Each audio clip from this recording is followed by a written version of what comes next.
Hello and welcome to Pots and Trowels, which is brought to you with the support of Cobra Garden and Mr Fothergill Seeds. And this week I'm going to be answering a selection of your gardening questions.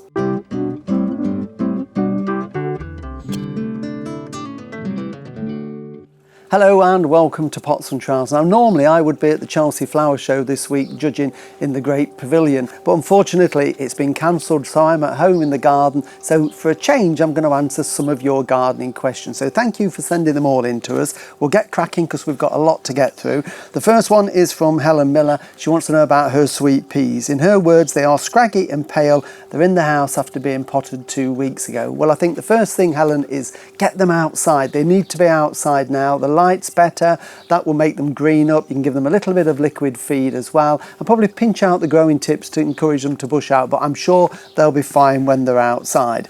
Martin James Strawson has been in touch and would like to know what to do with the bulb lasagna pot that was planted in the autumn. Well, if you remember, this is the one that we planted. It's just about finished now. The last of the tulips are just showing, but any day now they're going to be finished. It had iris in to start with in March, followed by lovely Sir Winston Churchill daffodils and then the tulips. So two things you could do. You could take the dead heads off when they've flowered and feed it really well with a liquid feed once a week. Let everything die down and then next year it would grow back. And very often tulips in this situation will flower for a second year.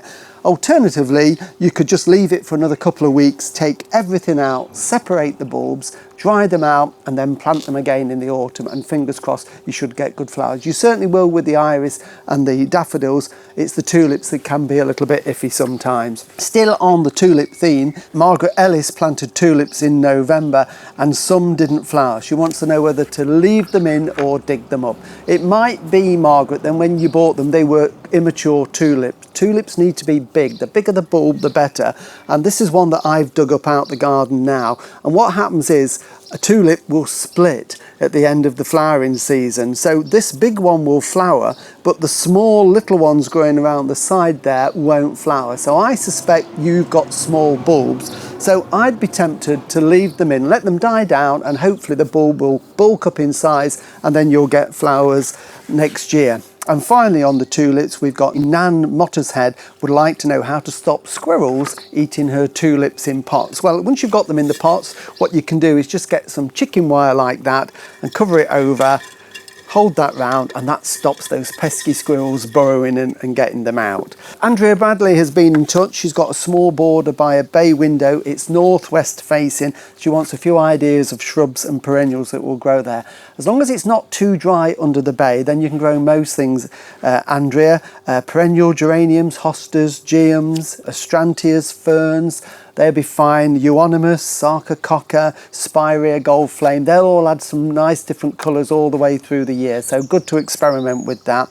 And then Michael Pound has been in touch. He sent us in a short video of his garden. Thank you for that, Michael. So we moved in, I don't know, a bit over a year ago, sort of inherited this garden kind of as is, and just wanted some advice on what to do next. Having looked at the video, you've already got the basis of a garden there. You've got a lawn and some borders with quite a few established perennials in there. What I'd be tempted to do is to sort of just go through the perennials. There is a bit of weed in there, Michael. You do need to get rid of that. So do some weeding to start with so you can see the clumps. Maybe plant a few taller shrubs at the back to mask the fence because that's quite dominant. And I would define the lawn from the border. There's no definite edge. So get a spade and define the edge. And you also wanted to know what to do with a little paved area in the corner where there's an old Wendy house on it. If you don't want the Wendy house, I would get rid of it and you could use it as a barbecue area. You could probably put a little raised vegetable bed there if you wanted for salads, or why not a little bistro set so you can sit out at night and have a glass of wine and enjoy the garden.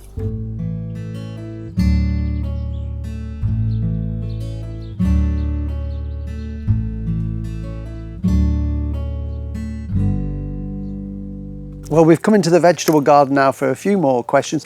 The first one is Dave Yarborough. He's growing blueberries in containers. The problem is they flower, but then they shrivel and dry up, and he wants to know what causes it. It's more than likely the weather, and one of the things that blueberries like, Dave, is plenty of moisture. So if they're in pots, you've got to water them regularly 2-3 times a week in warm weather.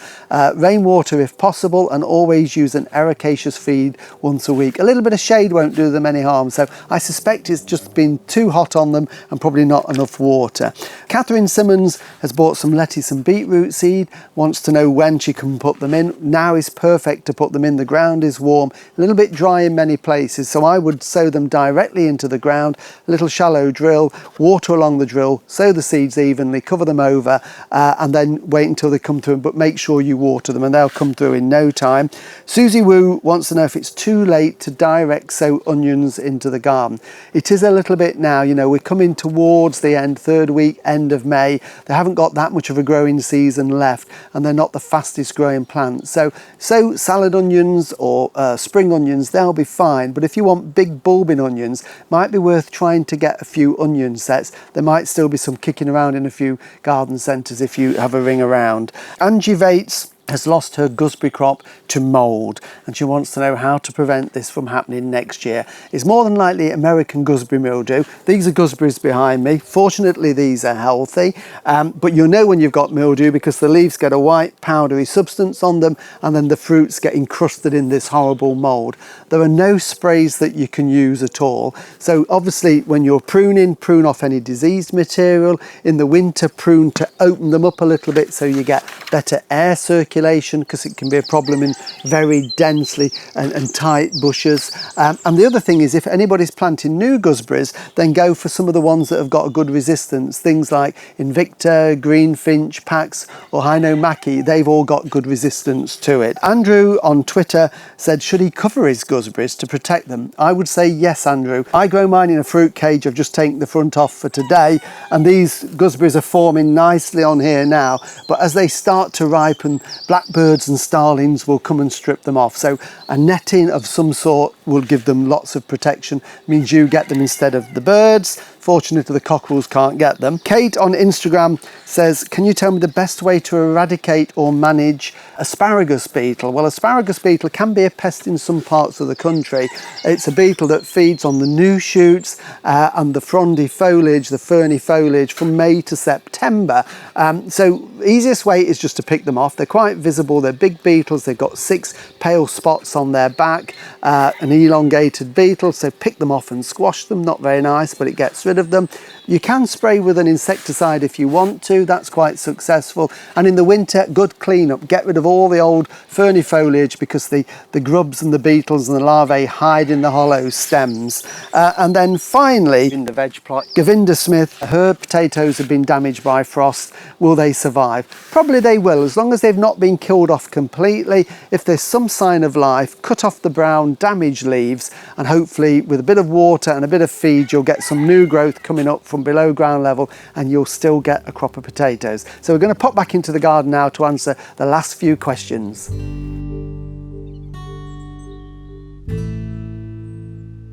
The next question is from Mary O'Neill. She's growing roses and they've got lots of sticky honeydew on the leaves. She wants to know how to prevent this happening and to prevent it from spreading into diseases.